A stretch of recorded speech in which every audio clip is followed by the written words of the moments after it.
Many leaders are capable, committed, and hardworking. They know their area, they strive to deliver, and they care about doing really good work. But effort and expertise don't always translate into impact. Good ideas can stall, stakeholders can resist, meetings can go around in circles, decisions can be shaped and decided elsewhere, and talented leaders can find themselves working harder than ever without creating the level of influence their capability should generate.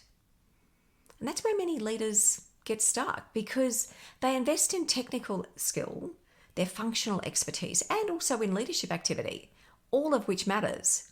But technical skill, that's what's going to get you into the room. Influence determines what happens once you're there. Now, influence isn't about being louder, more charismatic, or more political. It's the ability to create trust, read the system, frame what matters, and move people toward action with integrity. That's why I created the Influential Leader Program. It's a deep leadership development program for leaders who need to strengthen their strategic influence, elevate their impact, and create value that is sustainable. This isn't influence training that's built around scripts or persuasion techniques or some sort of superficial confidence. It starts with honest insight through the Influence Edge Profile Diagnostic. And this diagnostic isn't there to label people, judge them, box them in, but it's there to help discover potential. It's just a development tool that helps leaders see where they're operating now, what's limiting them, and what that next shift needs to be. And that gap is different for every leader. So a generic program won't close that specific gap. This program is designed to do that, and it's built around two connected frameworks. The first is the ladder of influence, which shows where leaders are operating now in the context of influence and what that next shift requires. Many capable leaders are trusted for what they know and what they deliver, that expertise.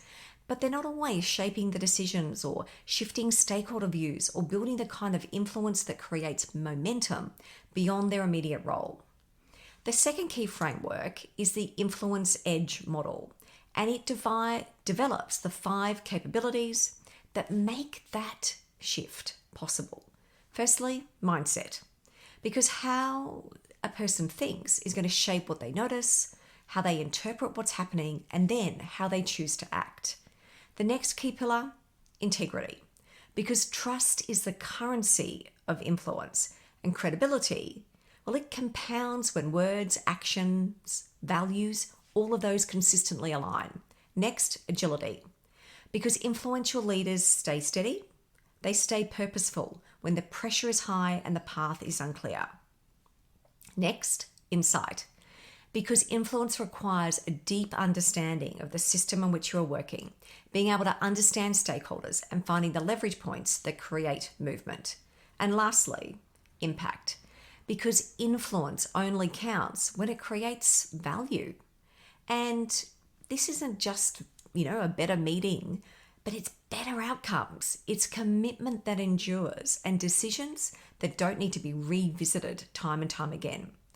Through diagnostic insight, practical tools, stakeholder mapping, structured application, participants learn to influence with greater clarity, credibility, and intention. This program is designed for senior leaders, middle leaders, technical experts, project and change leaders, and people who need to shape decisions, align stakeholders, and create momentum across boundaries, functional roles. After decades working with leaders and organizations, I know that expertise alone doesn't create influence or the impact that you're seeking. And effort alone, that's not going to give you sustainable progress. But when leaders learn to build trust, read the system, and communicate with clarity, the organization feels it and benefits from it. Because ideas gain traction, stakeholders align, decisions improve, and progress accelerates. And leaders that shape outcomes in a way that genuinely matters. So if this is a capability that you're looking to strengthen in yourself and in your leaders, let's talk about what those next steps might be.